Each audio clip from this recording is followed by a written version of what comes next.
en particular me pareció fantástica tu explicación. Es un trabajo difícil, sobre todo si no han visto Exoma, si no han visto NGS, si no han visto NIPT, lo has hecho fenomenal, lo has hecho fenomenal. A ver, sí, posiblemente a algunos les quedó alguna duda cuando Idelma, bueno, quizás Idelma lo puede decir, digamos, no lo tengo que decir yo. ¿A qué te refieres con profundo? No sé si lo has diferenciado eso, secuenciación profunda. Es un Yo me imagino que lo de profundo es que toma el análisis de, bueno, todo el exoma completo, o sea, todas las proteínas expresables. No, eso lo va a hacer cualquier exoma. La diferencia fundamental, mira, a ver si puedes presentar de vuelta el dibujito, porque la figura 1 es sublime, está en material suplementario. ¿La del test? Sí, sí, sí.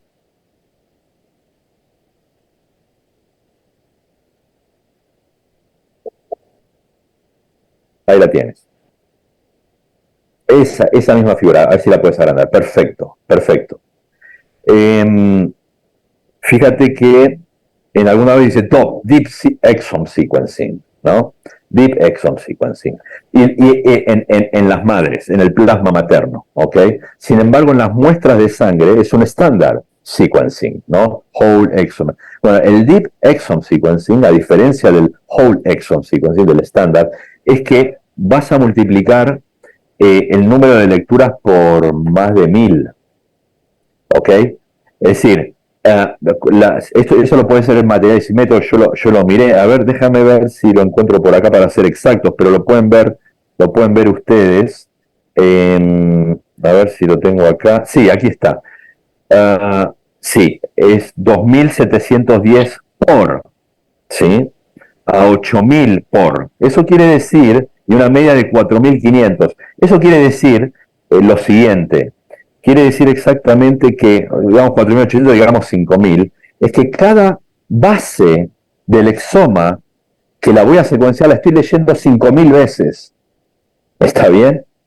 En un NIPT normal no se leen más de 20. ¿Ok? Porque no me interesa la base. Es decir, aquí el punto principal del paper, que lo has explicado muy bien, pero donde hay que hacer hincapié, es que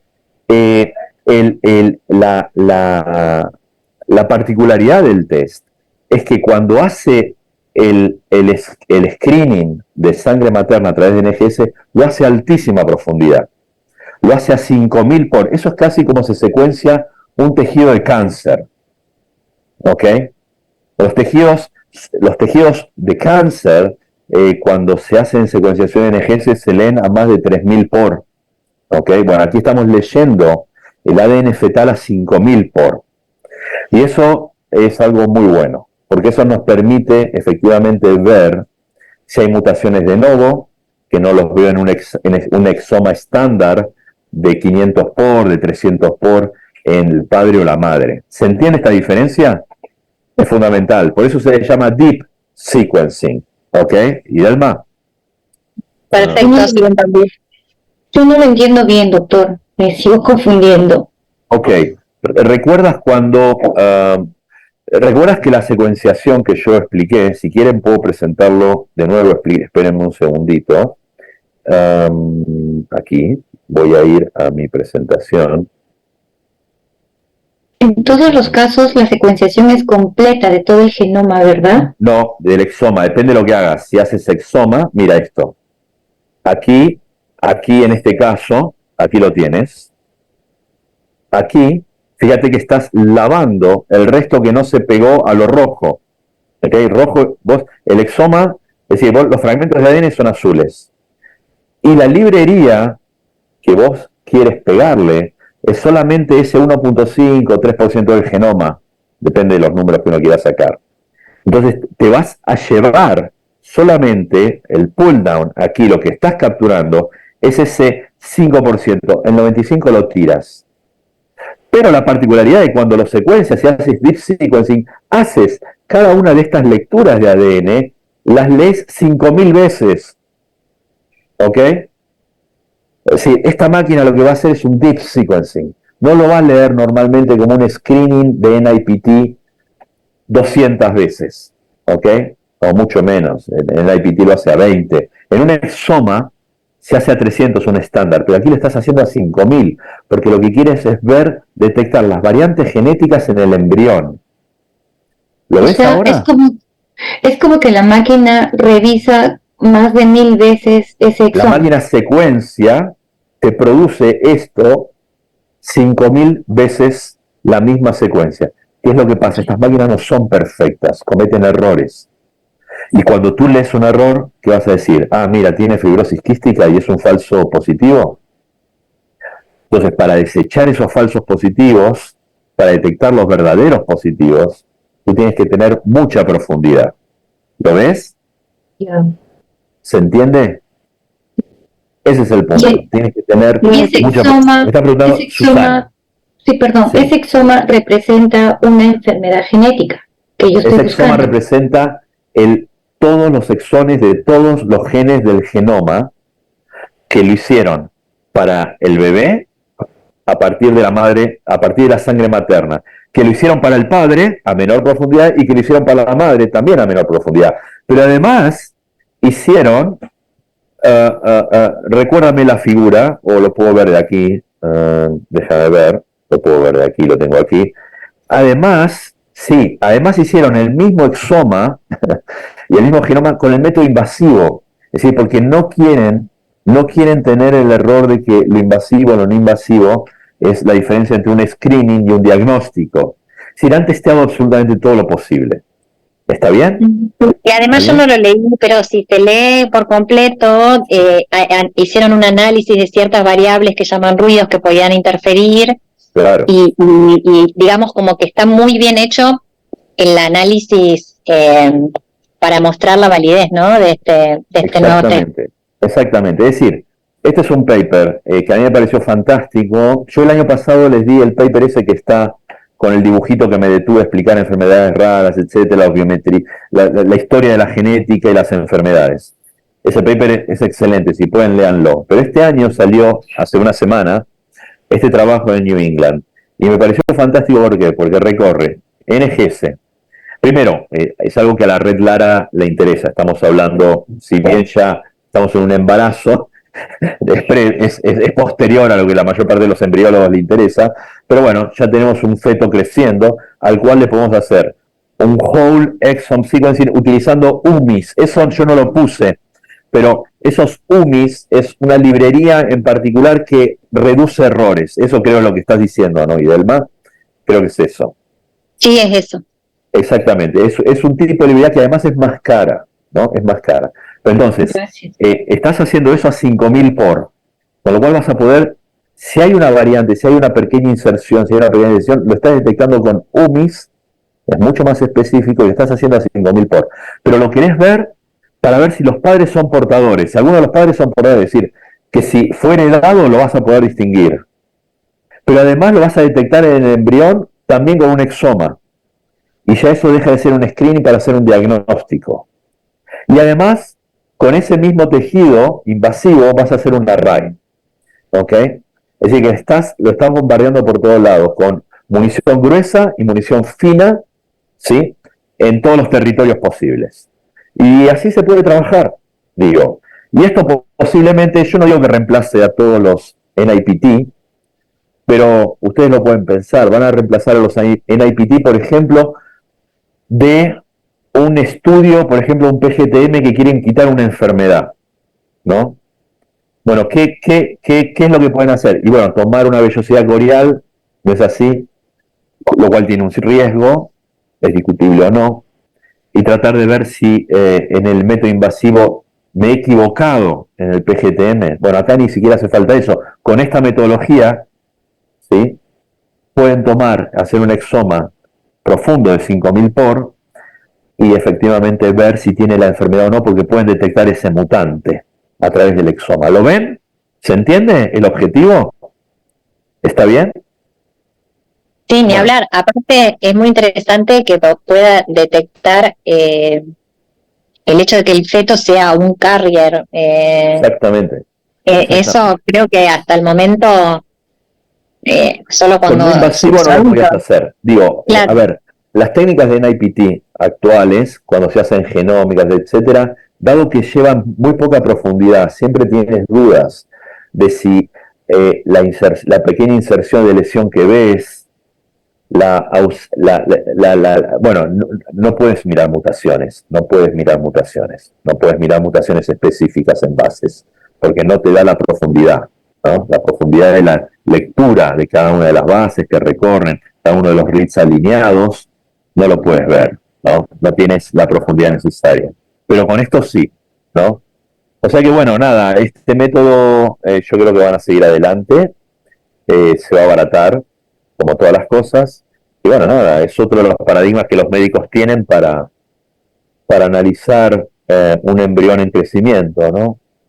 Y así, fíjate, perdón, quiero agregar una sola cosa, y Delma, tú lo dijiste muy bien, aquí hubo casos que iban desde la semana 10 hasta bien avanzado, ¿no?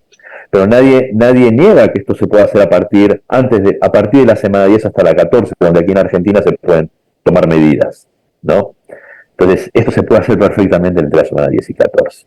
Lo que pasa es que en el paper se hizo así porque descubrieron que había una enfermedad, descubrieron que había una translucencia nucal que daba problemas, ¿no? Que era síntoma de que había problemas. Entonces fueron a ver, analizaron y efectivamente vieron. Entonces lo tomaron como un caso para meterlo en el estudio, ¿no? Claro.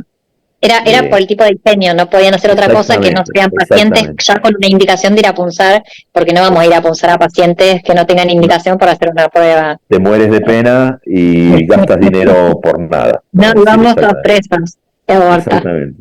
Además. Doctor, una pregunta. Sí. Una limitación de esta metodología pudiera ser la cantidad de DNA fetal obtenido. ¿O no tuvieron ese problema? Sí, y de hecho creo que, y Delma, recuérdame, pero creo que en los materiales y métodos ellos empiezan con 46 43, sí, y por la falta de material se quedaron con 36, sí. Eso mismo que dice Rebeca, uno es por falta de fracción fetal, no lo pudieron hacer, sí. Okay. Sí, claro, si no tienes fracción fetal y no puedes detectar el ADN embrionario, no, por más profundidad que quieras, vas a estar secuenciando a la madre, no vas a estar secuenciando al feto, ¿no? Igual, perdón, pero es raro que haya poca fracción a tantas semanas, ¿no? No, pero creo que algunos eran a partir de la 10. De todas maneras, bueno, esto saben seguramente más los médicos que están acá, pero ocurre con cierta frecuencia, estás en semana 10, 12 y todavía no tienes fracción. El embarazo de la 9 a las 10, que por ahí hacemos el test, esto se ve bastante. Sí, se debería, exacto. Puede pasar que no lo tengas, incluso hasta la semana 11, 12, puede pasar que no llegues a la fracción fetal. Nosotros tuvimos que repetir un caso y fracción fetal en la tercera, ¿no? Y ya estaban por semana 12, ¿no? Pero antes no daba fracción fetal, sí. Doctor, hay algunas preguntas por aquí. Sí, por favor. La primera, creo que es de Cecilia, dice, ¿en algún caso deberíamos de pedir un exoma en medicina reproductiva? Bueno, a ver, los últimos congresos estaban haciendo exoma en vez de PGT, ¿no? Quiero decir, la tendencia es analizar toda la variabilidad genética. Para allá la pregunta es no solamente el PGT es, me dices, tengo la misma pregunta que les hice, ¿no? Tengo 23 pares de cromosomas y están todos bien. Bueno, el exoma te va a decir, además de esa pregunta, de si tenés esos 23 pares sin aneuploidías, además si tenés fibrosis quística o no la tenés. Si tenés Huntington o no tenés. Si tenés una microdeleción o no la tenés.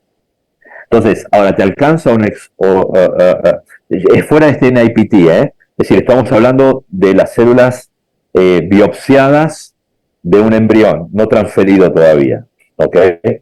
¿Podrías hacer exoma? Sí, claro que podrías hacer exoma. Sí, lo podrías hacer. La pregunta es ir hacia las enfermedades, porque el exoma te contesta sobre enfermedades monogénicas, es decir, de esas que tienen las enfermedades raras, de alta penetrancia, no de las comunes, ¿ok? ¿Está bien? Muy bien. Sí, claro, Muchas Cecilia. gracias. Ok. Creo que aquí es bien importante y para la mayoría son médicos, ¿no? Creo, Sí. en el foro. Como todo, lo primero es la clínica del paciente. Entonces, dependiendo lo que tenga el paciente, es el estudio que vas a ir pidiendo. Absolutamente.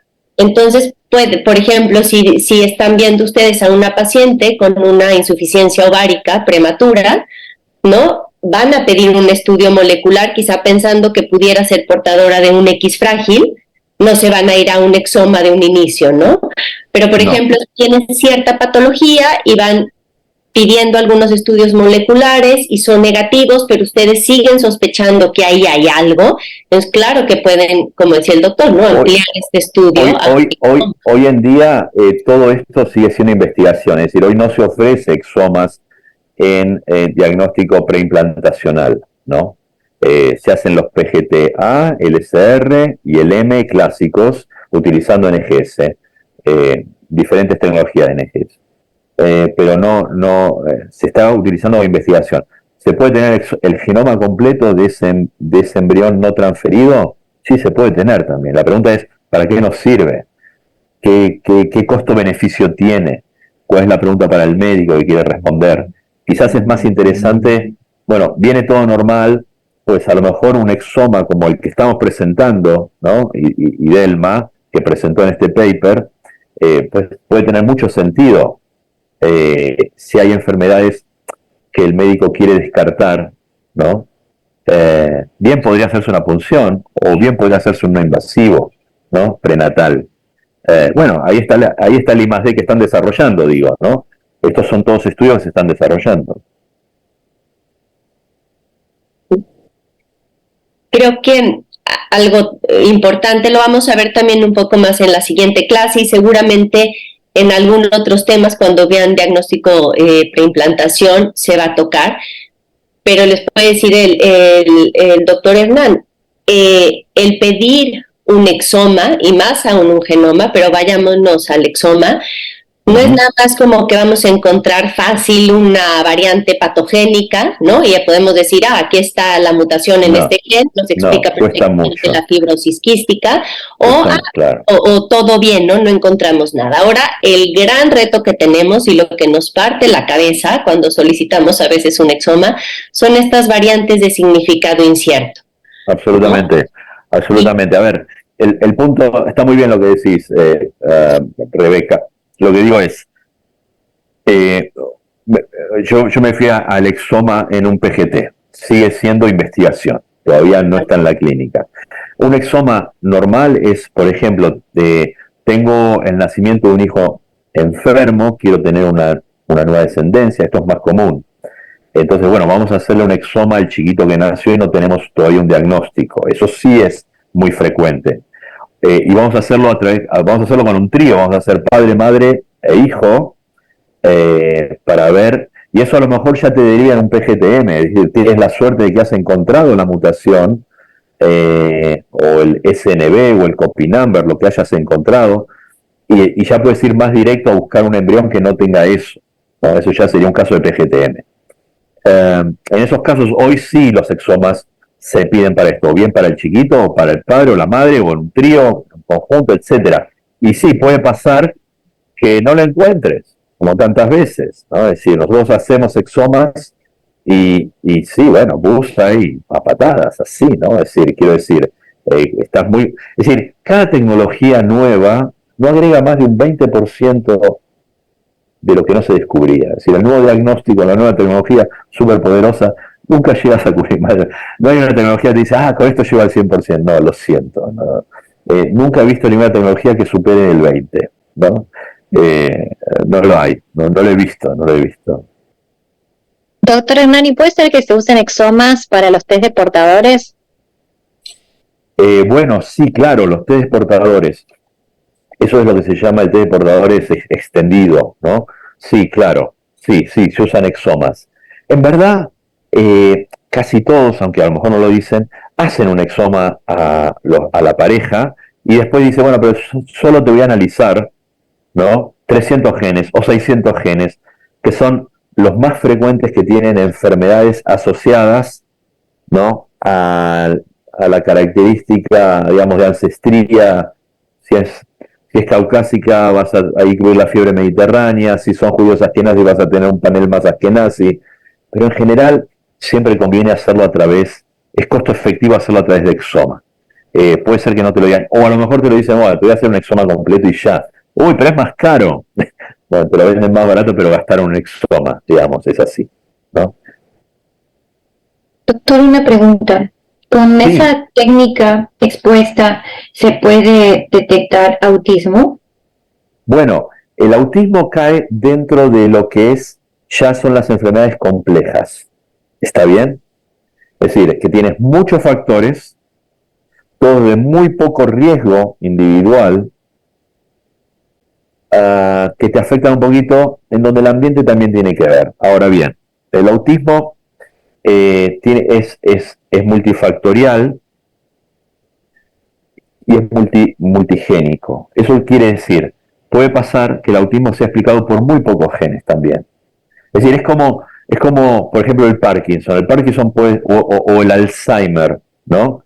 Bueno, si tienes la APOE4 en homocigosis, ¿sí?, tenés altísimas chances de desarrollar un Alzheimer a avanzada edad y quizás a corta edad. Pero si tienes digamos, algunos genes específicos que desarrollan Alzheimer a edad temprana, pues lo vas a desarrollar muy temprano. Entonces, el autismo no es una enfermedad de la adultez, no aparece en adultos, aparece obviamente en niños, pero se han encontrado múltiples factores, ¿ok? También. Es decir, están entre los grises tirando hacia arriba, ¿no? Hay factores monogénicos casi que determinan autismo, sí, se han encontrado copy numbers, no mutaciones de genes específicos, o incluso algunos PTEN, por ejemplo, puede dar autismo con macrocefalia, y es una sola mutación, ¿no? Entonces, y en heterocigosis, ¿no? O sea, que ni siquiera es en homocigosis, en heterocigosis. Entonces, bueno, ahí es donde está la arquitectura genética que yo traté de explicar al inicio, donde todas estas técnicas se mueven, ¿no? Pero bueno, hoy tienes un exoma que te puede explicar mucho, te puede ayudar a explicar mucho. Tiene que leerlo gente que conozca y tiene que interpretarlo un médico que conozca. Esto es muy importante también, ¿no? Sí, esto pasa. ¿Está bien? ¿Está más o menos respondida, Susana? Porque hay muchas pacientes que de repente han tenido sobrinos con autismo, claro, y quieren saber si su bebé va a tener autismo. Entonces, no, eso no lo puedes saber. No hay un PGT, no, un test genético preimplantacional, ni hay un NIPT, ¿no? Al menos hoy en día, que te detecte autismo. No. Porque ¿puedo mirar yo algunas variantes específicas para autismo? Bueno, mira, digamos, cuando les toque el profesional que le explique PGTM, pregúntenle por qué no se puede hacer para todas las enfermedades, por qué no se puede hacer para todos los genes. Es decir, bueno, hay ciertas normas éticas que algunas enfermedades pasan por un PGTM, pero no todas pasan por un PGTM. Por ejemplo, un cáncer de mama no pasa por un PGTM. Y yo no puedo sacar los genes BRCA1 o BRCA2. ¿No? Esto es una cuestión ética, ¿no? Porque hay ciertas chances, pero no todos los que tienen mutado BRCA1 o BRCA2 va a dar cáncer de mama verdadero, ¿no? Con altísimas probabilidades. Entonces, bueno, hay ciertas reglas éticas que se cumplen, ¿no? Y para esto el autismo cae exactamente en el mismo juego. No tenés un marcador de tan alta penetrancia como puede ser la fibrosis quística, como puede ser, excepto, qué sé yo, un caso como te puedo decir de PTEN, pero estoy convencidísimo que los médicos ni lo saben, ¿no? O sea que no lo van a diagnosticar y no lo van a sugerir, ¿ok? Muchas gracias, doctor. Muy bien.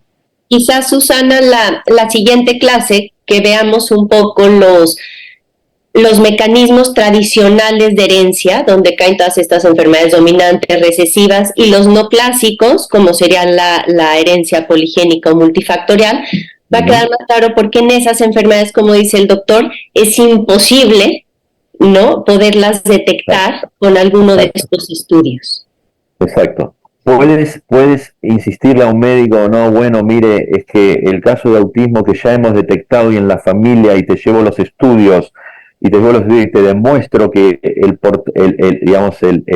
caso índice tiene este marcador en homocigosis. Bueno, lo tienes que convencer, ¿no? Y hasta a lo mejor tiene que intervenir un juez para hacerlo, ¿no? Es posible, no sería raro, no sería raro. Doctor, hay por aquí otra pregunta. Dicen, cuando empieza la circulación fetal, siempre hay paso de la sangre fetal a la materna. De allí la utilidad de estas pruebas. Pero ¿cómo se explica la no sensibilización de una madre primigesta RH negativa a su producto RH positivo? La verdad que eso a mí me supera, ¿no? Nunca estudié ese tema. Lo siento.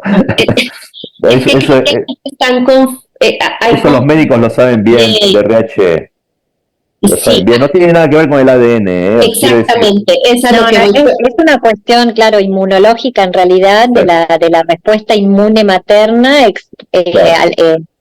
expuesta al RH diferente. Y en general pasa ahí, por eso nosotros por lo menos acá en Argentina, en los abortos incluso hacemos la gamma globulina, porque el riesgo está en que quedan las células T con la memoria. Claro. Cuando se vuelve a presentar en el siguiente embarazo, el sistema inmunológico va a atacar a ese embrión.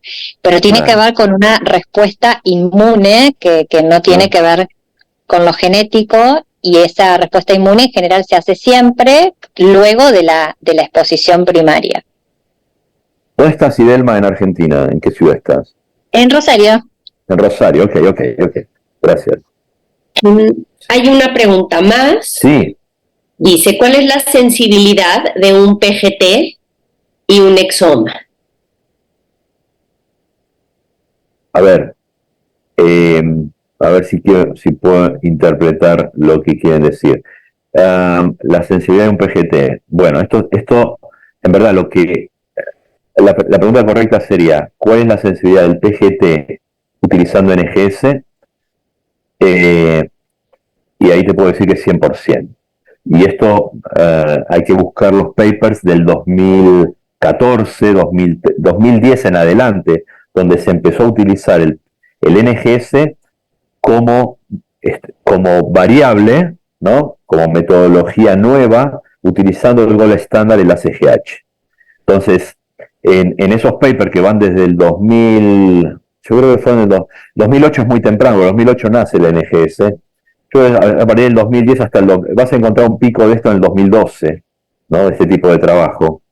Y ahí la sensibilidad es 100%. Es decir, cuando comparas la metodología de PGT-NGS versus PGT-ACGH, y lo mismo anteriormente pasó del ACGH con marcadores, digamos, que podían ser de Fish o marcadores de PCR, ¿no? Es decir, esto ya fue analizado. Y lo otro era el exoma. El exoma. La sensibilidad del exoma. Bueno, nuevamente, a ver, esto ya, ¿qué se hacía? Cuando el NGS era relativamente nuevo, hablamos del 2000, el NGS comienza en el 2008, y los laboratorios clínicos empezaron a tener estas máquinas a partir del 2000, si querés, 12. Con lo cual, desde el 2012, ya pasaron 10 años de NGS. Los primeros años de NGS, cuando se encontraba una variante genética en un paciente clínico, ¿sí? Por ejemplo, CFTR, bueno, tiene mi hijo CFTR, ¿qué hacías? Bueno, mirabas la variante, nuevamente, el gold estándar es un Sanger, o una prueba de PCR, es así, con un marcador específico para la enfermedad. Ahora, si yo secuencio un panel de genes, y el de fibrosis quística de CFTR está dentro, yo voy a descubrir ese mutante. Entonces, nuevamente, Nueva tecnología versus gold standard. Bueno, hoy ya, si haces las cosas como se deben hacer en la clínica para detección de enfermedades, es decir, a una buena profundidad, más de 100 por, es considerado una buena. Quiero dejar claro esto. En ese 100 por es cuántas veces estoy leyendo una base porque se me apila, ¿no?, los reads de las lecturas en la misma referencia. Bueno, lo mínimo que uno tiene que tener para una enfermedad clínica, y bueno, ahí vamos a tener diferencias quizás con algunos, pero mínimamente 150 por tiene que estar cubierto, ¿no? Es decir, tú tienes que leer ese mutante 150 veces y si está en homocigosis vas a tener 150 como mínimo, 140, 130, ¿no? Porque 150 es la media del genoma. Pero yo no esperaría que en ese marcador, a lo mejor me da 300 y estoy muy contento, ¿no? La media es muy inferior, pero yo no espero de ver 10 veces, porque en 10 veces no puedo decir nada. Y 50 veces no está bien, ¿no? Pero al principio, cuando había dudas, ¿qué se hacía? Se utiliza el método más barato, que es NGS, se hace un exoma, se ve el candidato, cuando no encuentro nada, cuando no encuentro la mutación, no hay. Si encuentro la mutación, lo vuelvo a secuenciar con Sanger, ¿ok? Es decir, con la técnica clásica. Y ahí es donde veo si tengo un positivo o no, si lo confirmo. Hoy ya no se hacen esas confirmaciones cuando estás trabajando una buena profundidad, porque ya hay confianza en que esa profundidad te está dando buenos resultados, ¿no? ¿Está bien? No sé quién hizo esa pregunta, pero quiero que se entienda. Yo creo que la pregunta por ahí no está bien, o no está bien hecha, o no estaba bien entendida, porque la pregunta era qué dice, qué sensibilidad tiene el PGTA y el exoma, y en realidad el PGTA es un estudio que se puede hacer con diferentes técnicas. No es comparativo el exoma con el PGTA. El PGTA lo podemos hacer como explicó el doctor, con FISH, con exoma, o con, que no se hace, como ya lo explicó él, o con NGS. Entonces la sensibilidad es la del test. Método. Exacto. No sé si se entendió esto el que hizo la pregunta. María, ¿quedó claro? María Mercado. Bueno, suponemos que sí. Es que tiene, que sí, ya tiene apagado el micrófono. Bien. ¿Alguna otra pregunta para el doctor Hernán?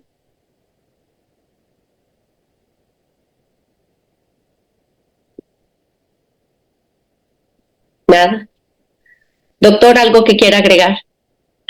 No, bueno, no sé si el doctor soy yo u otro doctor. Sí, usted. Okay. Digo, no, bueno, nada, espero que se haya entendido.